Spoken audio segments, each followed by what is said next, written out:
Welcome to the Engaging Walk podcast. This is our new weekly video series where we will discuss topics relating to our weekly full-length episodes that you can find on Spotify, Apple Podcasts, and right here on YouTube.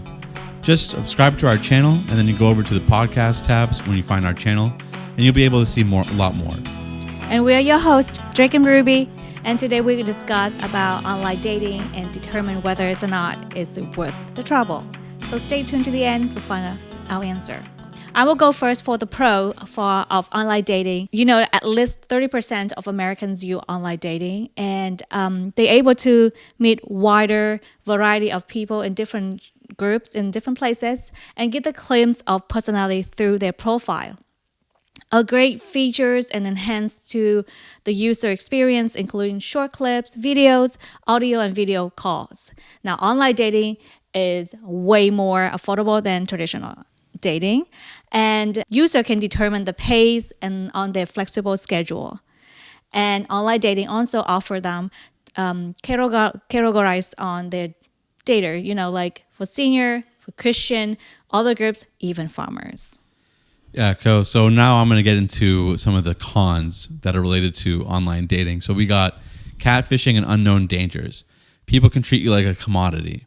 Filtering through so many choices can be really difficult. And of course, remembering the details about all those people that you're talking to can be really difficult. The algorithm cannot always be as effective as it's advertised. Sometimes online dating can give you some unrealistic expectations. Physical attraction plays a critical role. People can inflate their profile and lie about characteristics.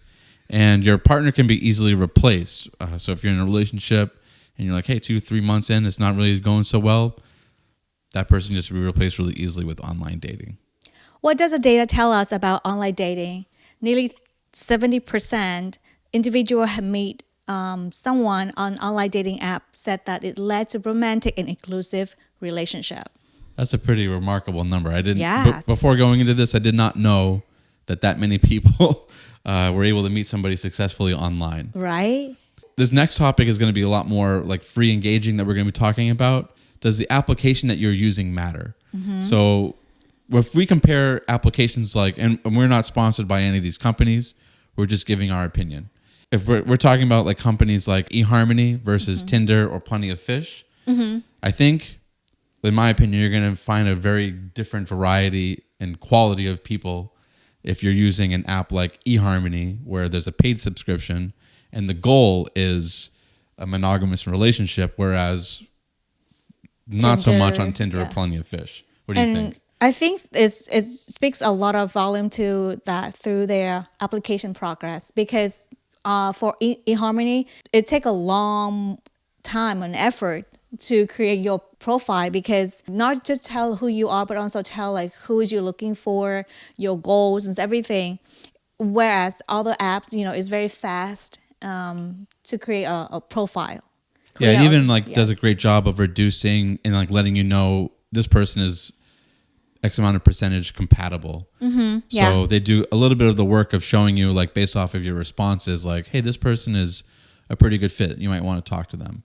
So yeah, that's a pretty good feature. And then it also, their algorithm from how they advertise is geared towards more all the different areas of compatibility and compatibility in terms of a monogamous long-term relationship. And on top of that, like eHarmony also, I'm sure all the apps as well, like they will have a safety feature. Like if you put your number or your email, like directly contact you, that they will like block it out. They will totally like blank it out, because they say like, that will put you in danger. So that is a safety features that eHarmony provide. I think that is really safe for user. So next topic about this would be a safety net and a filter, and just using a paid membership in and of itself. Because if you're talking on a network that requires a paid membership, as opposed to like just sign up and then you can start talking to people, that I think, what do you think? It provides a filter in terms of like, one, you're most likely going to be talking to somebody that has a job because they had to pay for the membership. And then two, you're talking to somebody that values finding somebody enough that they're paying some of their money towards it. Yeah, they totally invest into the app. that they're using. So for sure, I agree with that. And then this last point, this one's my wife, so I'll let her share that one. So like if you're not confident in who you are, when you are bumping into so many opportunity and so many people, you may become unrealistic invested into a wrong person, and then which can lead you to a catfish or other problems. So we suggest that if you run into a problem or you feel that you're not confident enough, maybe that's a great opportunity for you to look into, okay, how can I improve myself? How can I become a whole person before I find the other person to complete me? Yeah, that's a great point. Thank you. All right, so without further ado, we will give our response as to whether or not online dating is worth the trouble. Is it yes or no? I'll say that it is worth the trouble. Yeah, we would say yes, it's worth the trouble. Yeah, there's lots of great relationships being made online. 70% of individuals who met somebody on a dating app said that they led to a romantic exclusive relationship.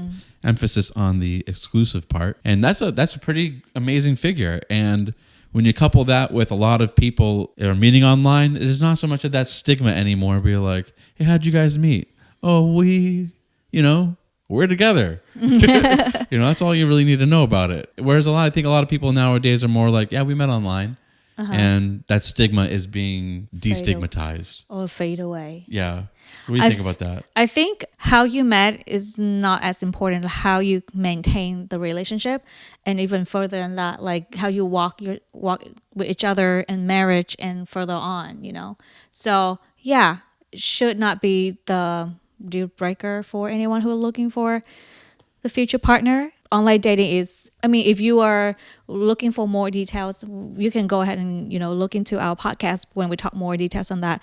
But online dating takes more effort and time. But is it worth it? We say yes.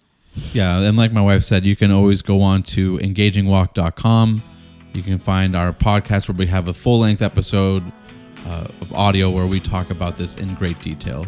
So you can find that at engagingwalk.com, Apple Podcasts, Spotify, or even right here on YouTube. Like I said earlier, you can just go right on that podcast tab after you subscribe to our channel, and then you can find it right there. We have all the episodes broken down for you guys. We got about 40 or so episodes now. It's around there. So we've been working on this podcast. We love you guys. Thank you guys for tuning in.